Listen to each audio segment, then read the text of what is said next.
Hello and welcome back to part 4. This time we're going to look at the connections between entities. We call these relationships. So entities can be related to each other. There's some kind of connection between them. The relationships have constraints, cardinality and multiplicity, sort of the same thing. And we will talk about various degrees of relationships. There are different ways of relating entities to each other. Alright, so this is the example again. We have the relationships marked as the line here, no arrow at the end. We have an arrow and some text to indicate what is the relationship. So a reader has read a book, or a reader reads a book. Book is written by an author, book is published by publisher. And we can see the constraints here on both ends, the multiplicity consisting of a lower cardinality and an upper cardinality, meaning that a reader can read many books, that's the many books, and the book is read by 0 to many readers. That's how we do that. This is important for your database, and it's important to put the multiplicity on both ends. Sometimes I see it just on one end, but it is on both ends for all relationships.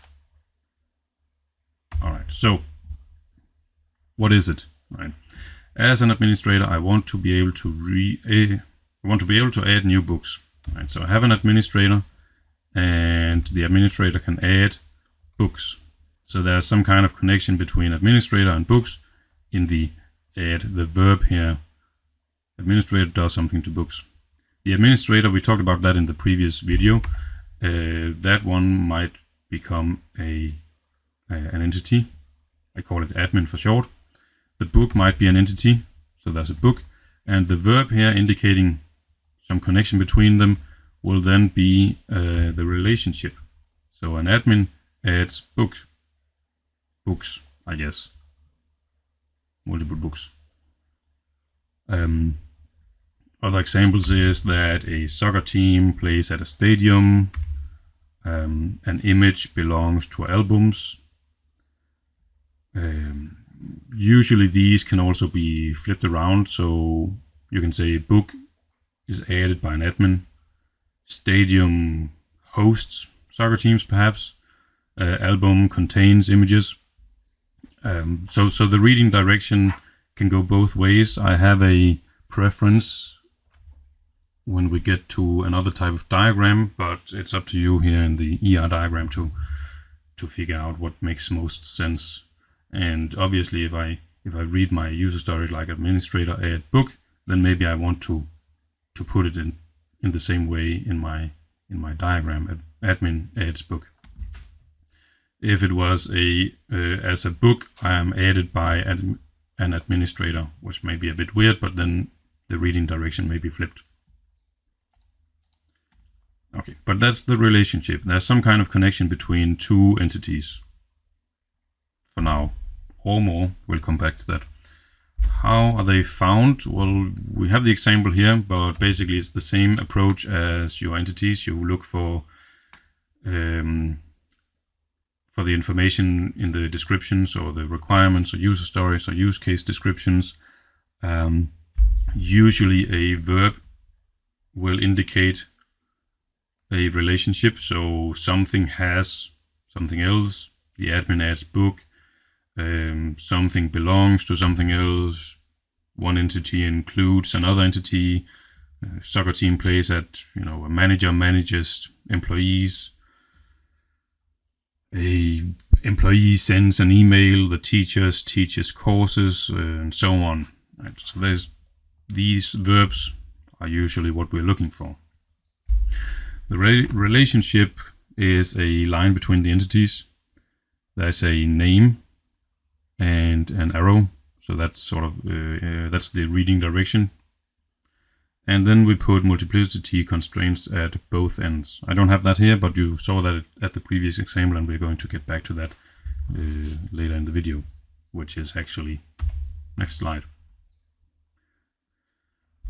All right, always multiplicities at both ends of the relationship, and the multiplicity consists of a lower and upper cardinality. Usually a multiplicity looks like this. So 0 is the lower cardinality and 1 is the upper.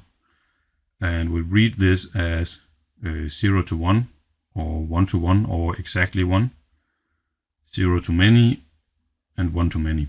These are the usual multiplicities. You can define your own if you have something that says a soccer team consists of 11 to 22 players or something like that. You might be that specific, but yeah, it's not always needed. So in this case, I have decided, by asking by my customer for more details, that it is 1 to 1 on this end and it's 0 to many on this end. So how do we understand this? Well, an admin adds 0 to many books, right? You can have an admin that doesn't add any books, and you can have an admin that adds more than one book. So an admin adds 0 to many books. And then we read the other way. A book is added by exactly one admin, in my case. So I cannot have two admins adding the same book, right? And I cannot have a book that is added by 0 admins, because then it's not added. So you sort of have to go both ways. One entity adds, and then the multiplicity, and then the other, and then you can read the other way and figure out what is the multiplicity on both ends here. I have defined that a soccer team plays at 1 to many stadiums. That's sort of it could be 0. I could have a soccer team, I guess, that plays at no stadium. So is it 0 or 1?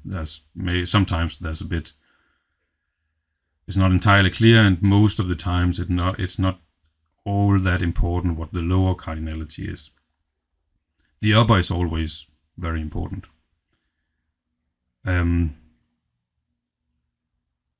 A soccer team can play at multiple stadiums because you can play at your home stadiums against other teams, and then you can go to another city and play at their stadium. So soccer team can play at multiple stadiums. And that means also that a stadium is being played at or by multiple soccer teams, because it takes at least 2 soccer teams to play a match. And usually you will play multiple matches between various teams. And I have put the lower cardinality to 1 because does it make sense to have a stadium that is never played by any soccer team? Maybe not. But 0 might always also make sense, because maybe you don't have a soccer team to play at the stadium right away, so there might be a period where it's not played by any soccer team. So you have a bit of leeway here at the lower cardinality. A soccer team consists of multiple players, 1 to many. Might be 11, or maybe it's 7 if you play some little league kind of thing for children. But I guess I conclude that it doesn't make sense to have a soccer team that has no players. But then again, maybe you start by creating a soccer team and then you go on to buying your players. So that means at some point in time, your soccer team has 0 players. And at some point in time, you only have 3 players. So it could be 0. A player is part of exactly one soccer team. Well, that's in my system at least. I have defined here.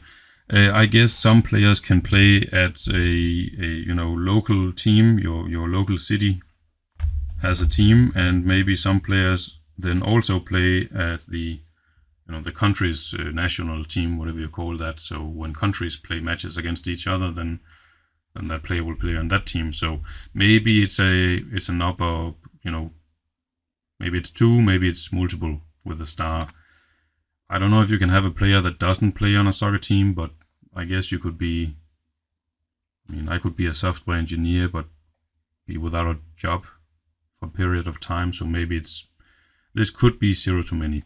So sometimes there's some ambiguity. You are not entirely sure about the upper and lower cardinality, and this is where you would have to, make a choice, or you will go and ask your customer or for more information, and you will look at other parts of whatever information you're given. And that also means you may learn something later on that causes you to change this, and that can be okay. In this case, I have an album and an image, and I have said that an album consists or has multiple images. I guess that I could create an album first, and then it has 0 images, and then afterwards I could add images to it. So that means at some point in time my album exists without images, so I have put 0. And I have defined that an image belongs to exactly one album. Again, I made a choice. Maybe you can have images that is not organized into albums, so it could be 0. And maybe you can have images that is included in multiple albums, so it could be 0 to many. So it's not entirely clear from just the description you have, and you will either have to make a choice, or you will have to ask for more information about it. But it's just to provide you some examples and to provide you a little bit of a discussion about how to look for these. All right. That's the relationship, the line, the arrow, the name or description or text of the relationship. We have the upper and lower bound, the upper and lower cardinality, making it multiplicity on one end and multiplicity on the other end, always on both ends. And so far we have seen relationship between one entity and another entity, but we have other types of relationships, and that's where we talk about degrees of relationships. And a relationship can include anywhere between one and many entities. So we start with this one. I could have that one member of staff supervises multiple other members of staff. So this here is a recursive relationship, sometimes called unary, because there's only one entity included. And it says that one member of staff supervises 0 to many, so that means a staff can supervise 0, so they are not a supervisor, or they can supervise more than 0, meaning they are a supervisor. And it also says, if I read it the other direction, a staff is supervised by exactly one other staff or supervisor. So your staff can have different types of roles. Some are supervisors, some are not. And a staff is supervised by exactly one. You cannot have a staff that is not supervised. Well, that might be the supervisor itself. So you have to have a supervisor that supervises the supervisor. So maybe this should have been a 0 to 1. So every staff is supervised by 0 or 1, I guess. All right. In this situation, a person is friends with another person. So you can have that a person is friends with many persons, and you can have that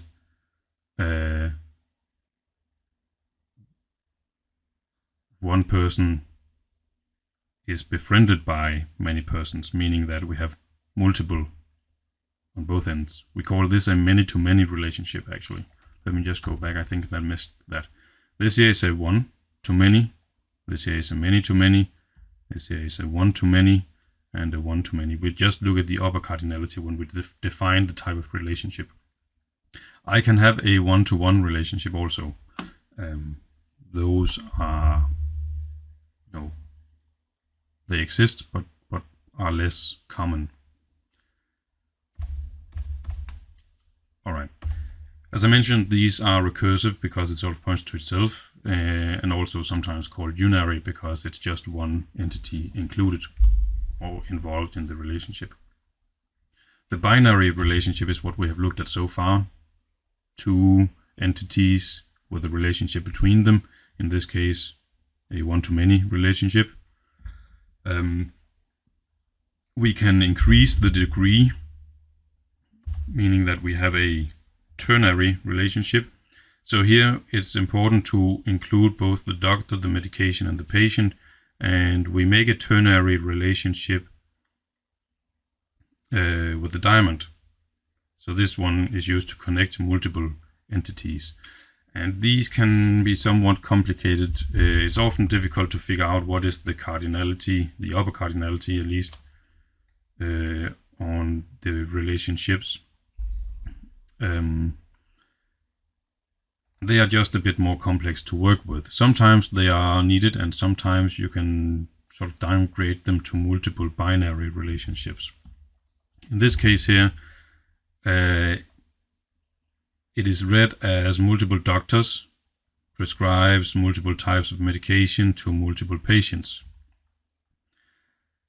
And it is multiple, right, the star on all ends, because one doctor can prescribe one type of medications to one patient, but also to another patient, the same medication, or he can prescribe multiple types of medications to the same patient or to multiple patients. And multiple patients can get multiple types of medications, and that medication can be prescribed by various doctors. So it's, yeah, you sort of have to look at it from all angles and define these.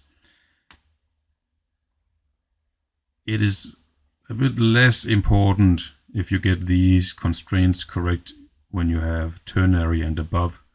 It's very important with the binary and also with the unary, because when you implement the database, the type of relationship here, whether it's one-to-one, one-to-many, or many-to-many, there are some consequences. This here will be implemented in the same way, but we don't talk implementation yet, so it just means that sometimes you know more about what comes in the future when you know what you're going to do with the ER diagram, so that may affect your choice when you model it, because you know sometimes modeling things in a specific way is better than another way, even though they sort of say the same thing. Okay, unary, binary, ternary, and then anything above is just called n-ary. Here I have 4 entities involved in the relationship. I could have more. I guess I sort of run out of corners, but maybe just take out of one. I haven't really seen a 4-way relationship in being actually used, but in this case it is read as multiple doctors prescribes multiple types of medication. No, not yet. Multiple types of medication to multiple patients, and that medication is then given by multiple nurses. And it might be important to know the connection.